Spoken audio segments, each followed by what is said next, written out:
The Independent, giving you the lowdown on which TV shows are binge-worthy and which ones are bin-worthy. This week, we'll be discussing star on Disney Plus's Y: The Last Man and the final season of Walking Dead spin-off World Beyond. We've also been catching up with the Korean Netflix smash hit Squid Game and BBC's spy drama Ridley Road. And we'll introduce you to our picks of hidden gems we think you should be watching. Hi, Jacob. Oh, hey Annabel, how are you doing? Yeah, not bad, thanks. How are you? Yeah, very well, thank you. Great. Well, let's talk TV. You've been watching Y: The Last Man? I have been watching Y: The Last Man. It's a comic book series from Brian K. Vaughan and Pia Guerra. It's a post-apocalyptic world in which everyone with the Y chromosome, it's basically every man in the world, gets wiped out and dies, and only women are left alive. Except for one man named Yorick and his pet monkey. And the success of Y: The Last Man probably lies in the casting, to be honest with you. We've got Diane Lane, you've got Ben Schnetzer, who you might know from the film Pride, Ashley Romans. Somewhere is the answer to how this all happened, and how we fix it. Ben Schnetzer walking around with his pet monkey, exploring this world that's been retrofitted because of women being the only gender that is left alive, is a very interesting story. What's interesting is it starts with a really strong pilot. It hooks you in. It's not just mystery for mystery's sake. And I think that's really interesting because as it goes on, it throws forward the characters. So you're not just watching it to find out the answers, you're watching it because you're actually really enjoying the company of these characters. The creator of this show, the lady who's developed it, is called Eliza Clark, and she's a playwright, but this is her first TV show. This is her baby. Her previous shows she's written on includes Rubicon, which got cancelled. So it's really nice to see her getting a show that she can oversee now, and one that's actually pretty watchable and decent. So, the big question, is it a binge or a bin? It's a binge. You're reproductively interesting. Wow. Okay. So Annabel, you've been watching what is probably my favourite title TV show of the year so far, Squid Game. Yeah, I have. And I mean, it seems like everyone is watching or has seen Squid Game already. The show is the first South Korean series to kind of top Netflix's global charts. And it's pretty incredible. I mean, 95% of the viewers are based outside of its home country. It's just taken off. The CEO of Netflix, Ted Sarandos, said it was on track to become Netflix's biggest show ever. So to begin with, the storyline is pretty wild. Gi-hun is a very, very down on his luck gambling addict who owes money, and his life is pretty desolate, and he's getting desperate for cash when a handsome stranger approaches him on a subway platform and invites him to participate in a game for a hefty amount of cash, approximately like 23 million pounds. And so he says yes, and of course the games aren't what they seem, and they are kind of these twisted, sadistic versions of beloved children's games.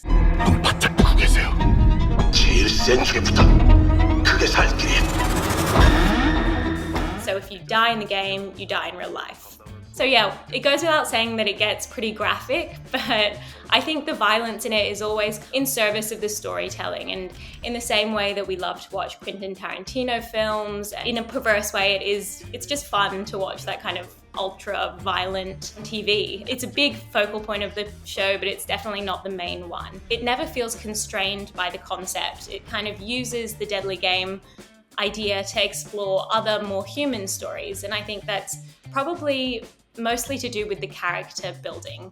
You are so invested in these characters by the time that these games roll around. The director, Hwang Dong-hyuk, he has been open about the fact that he was really inspired by Japanese films like Battle Royale, and also Japanese anime and manga, one specifically called Liar Game. So, Squid Game, binge or bin?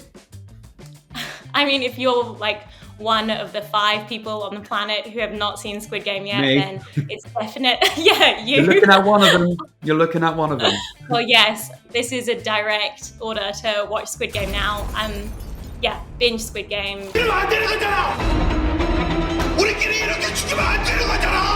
So the second season and the final season of The Walking Dead World Beyond is here. This is the second spin-off of The Walking Dead, which is still going on. It's on to its final season, and it's not the last spin-off that's going to be coming. But this was always billed as a 2-season spin-off, I think, trying to lure people in, and it's also been billed as something that's set up for what will be the return of Andrew Lincoln's Rick Grimes, who Walking Dead fans will know as, you know, the hero of the show for many, many years. Problem being, people do tune in, but then they get what was the first season of The Walking Dead World Beyond, which wasn't very good. I'm sad to say that season 2, it's still pretty much more of the same. And I think the whole pull of this show is that it's set in Nebraska, 10 years after the zombie apocalypse, and it focuses on the first kind of generation to come of age in the zombie apocalypse. But we don't really need the OC in the world of The Walking Dead. For some people, it takes facing the end to know it's gonna be okay. So you kind of have this whole sense of, what are we doing here? Despite the fact it's got a nice starring turn from Julia Ormond, who I know from Mad Men. My advice would be, don't bother. There are other shows out there to watch. The Walking Dead is absolutely killing it right now in its 11th final season. And even Fear the Walking Dead is, whilst not amazing, is a step up from this. So maybe give that one a go if you haven't already. So that sounds pretty disappointing, and I feel like I know where you're going with this, but is it a binge or a bin? I would say bin it. I know that the Civic Republic is the last light of the world. My purpose is to create a new era on this planet. So Ridley Road is a BBC adaptation of the 2015 debut novel from Joe Bloom. And in short, it follows a Jewish woman who infiltrates a neo-Nazi group in the 60s in London. So Agnes O'Casey stars in her first major screen role as the protagonist, Vivian. The first episode opens with this kind of really shocking image of Vivian throwing a Nazi salute to the real-life fascist leader Colin Jordan, who here is played by the Shakespeare actor who you'll recognize from things like Black Mirror, Rory Kinnear, who is really great in this role. And then it kind of instantly jumps back in time, and we see Vivian now with brown hair, and she is sitting with her Jewish family, having dinner, sitting across from her future husband. But Vivian is unhappy, and she's kind of pining after her one true love. And so she kind of packs her bags in the middle of the night and moves to London to find him. And when she does, she realizes that he's kind of deep undercover in this far-right neo-Nazi National Socialist movement, which is kind of rapidly growing popularity in London in the 60s. What follows is kind of essentially a spy thriller, as well as a really great love story. The chemistry between O'Casey and Tom Very as Jack is really palpable, and I think it's mostly to their credit that they really make it work. They make something that sounds like it really could be cliched from the storyline, and they make it believable, and they make it engaging. So the writer, Sarah Soleimani, she was in charge of adapting the novel, and while I haven't read the book, I want to say that it's a good adaptation because the show is really good. It is surprising that her previous credits have kind of included comedies. So she's worked on HBO's Barry and also on Bridget Jones' Baby. And I mean, this is definitely not a comedy, but it's really tight. And I think that's what you want for a spy thriller. You kind of want no filler, all killer. So is Ridley Road a binge or a bin? It's a binge. So on Binge or Bin, we like to highlight the hidden gems we think you should be watching, the shows that you might not have heard about, that we think you should fast track to the top of your list. And the one I'm going to talk about this week, my hidden gem, is the TV show Rami. Now, Rami has 2 seasons to tear through, and it's created by and stars Rami Youssef, who is just a revelation in this role. He plays Rami Hassan, who is a millennial Egyptian American who's battling with his beliefs while living in New Jersey. He has an idea of how he should be living his life based on his faith, but he, daily is battling with that due to, just temptations that exist all around him. Every Muslim believes in Jesus. But we actually think Jesus is gonna come back. I'm definitely down for Jesus' comeback. It would mean it was the end of the world, but... Oh. It kind of rides that wave at the beginning, and then it slowly starts to focus on his family members. Some episodes are just squarely focused on his sister Dina or his mother, and Rami is nowhere to be seen. He's, even though it's called Rami, it's very much about Rami's family and the life around him. As a viewer, I think that switches it up. You never know what you're going to get. And I think the writing's so strong. He writes the majority of the episodes, and he directs a lot of the episodes, and he stars in the episodes. This is very much Rami Youssef's property, and he is just a talent that I can't wait to see whatever he does in the future. And you've got May Kalamawi, who plays his sister Dina, who is just fantastic, and she's about to get her starring role alongside Oscar Isaac and Ethan Hawke in the Marvel show Moon Knight. So I think that's going to be her moment to kind of, really hit the big time. And you got Hayam Abash, who plays his mother, who you will know as Marta, Logan's wife in Succession. So she'll be on our screens again very soon, who is just absolutely fantastic. Mom, you can't just walk up to a Muslim girl and like start spitting game or something. What am I supposed to say? Like, hey, can I get your father's number? Yes, why not? Rami is coming back for a third season, which is even more reason to watch it. So my hidden gem this week is BLOODLINE, which 6 years after its release still remains one of my favorite thriller dramas to date, and that is such a crowded genre.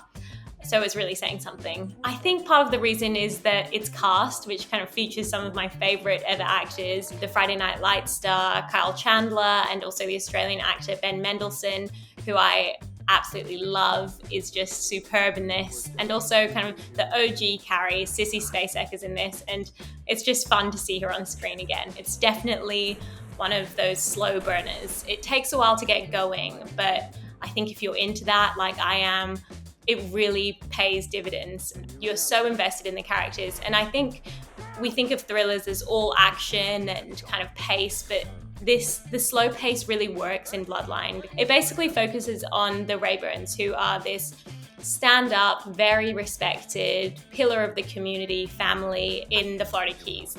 And their family is kind of shaken up when the black sheep, Danny, who is played by Ben Mendelsohn, returns home and causes trouble, essentially. Quiet! Okay, clearly I'm in danger, but since I used the N to bring the drugs through, now you're all in danger. It's just well thought out, and it feels so realistic. If you've had a fight with your family, you can kind of see it right there on screen, only a billion times more intense. But it has a lot of kind of dark twists and turns, and honestly, still, I think it has one of the most shocking mid-season moments I've ever seen in modern TV. Between them, the show's writers have worked on The Sopranos and Damages, which also are two of my favorite shows. And yeah, so definitely I implore you, if you're a fan of slow burners, BLOODLINE on Netflix is the next one to watch. I can give you a fighting chance to save your family. We're all squared up then. No, Roy. Not even close. Thanks so much for watching Binge or Bin. That's more than enough to keep you going until we see you again next time. Like or comment below and subscribe for more from independent TV.